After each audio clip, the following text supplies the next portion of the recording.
Hi, I'm David. This is, Hi, I'm Layla.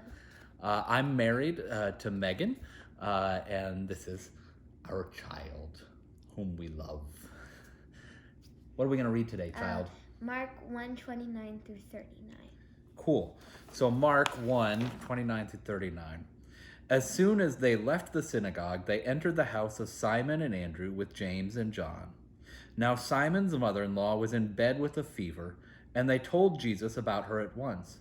And he came and took her by the hand and lifted her up. Then the fever left her, and she began to serve them. That evening at sundown, they brought him all who were sick or possessed with demons, and the whole city gathered around the door. And he cured many who were sick with various diseases, and cast out many demons. And he would not permit the demons to speak because they knew him. And in the morning, while it was still very dark, Jesus got up and went out to a deserted place, and there he prayed. And Simon and his companions hunted for him. And when they found him, they said to him, "Everyone is searching for you." And he answered, "Let us go on to the neighboring towns, so that I may proclaim the message there also, for that is what I came to do." And he went throughout Galilee, proclaiming the message in their synagogues and casting out demons. What jumps out at you when you read that? It's like in class when you take out a stick of gum and you give it to one person, but then everybody starts asking for Like they a like piece. Yeah, glommed onto him, right? What do you think they liked so much about him? that he helped sick people. That he helped and sick people. who aren't doing well. Yeah, sick people and people who weren't doing well. Yeah, I think that's really important, don't you? Yeah. Yeah. So he helped sick people, and everybody gathered around. And I love this is one of my favorite stories because the figure in it is a mother-in-law. There's a mother-in-law, and a mother-in-law is your husband's mom, or in Peter's case, his wife's mom. And did you catch the first thing she does after Jesus heals her? She cooks and she helps everyone. She cooks and she gives food to everybody, right? I would not want to do that, would you? No, after I get sick, I just want people to take care of me. But she didn't. She helped people. And what did Jesus do after he did all of these healings? He prayed He prayed. Where did he pray? by himself. By himself, right? Yeah. He went to a deserted place when no one else was around.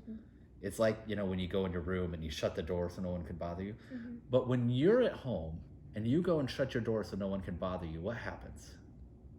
I get left alone. You get left alone when you're at your house.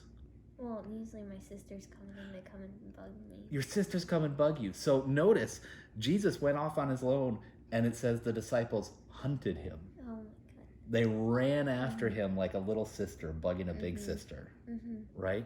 Because they continued to want to do what Jesus does. And did Jesus get mad at them? No.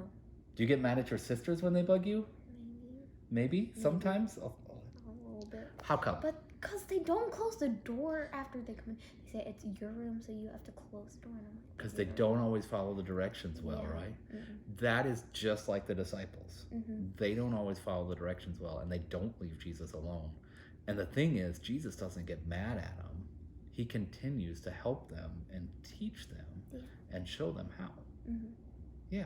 So that's the story of some of Jesus's first healings from the Gospel of Mark. And if you guys would say a question that you want to leave people with, what's the biggest message, and what's the biggest question? You go first with the biggest message. The biggest message is Jesus heals. The biggest message is Jesus heals. I tried. No, I think that's a great message, Layla. The biggest message is that Jesus heals and helps people who need help. And that's at the core of his ministry. If Jesus didn't do all of these healings, the people wouldn't have been there to listen to the things he had to say about who God is. And so the message is that it's in helping people with these very physical, immediate needs that Jesus' ministry is founded. I guess my question is, how are we doing that today? How do we make space for people to hear our message and attract people to our belief about who God is by helping them in their physical needs? And I think that's a question I carry with me all the time. Thanks, guys.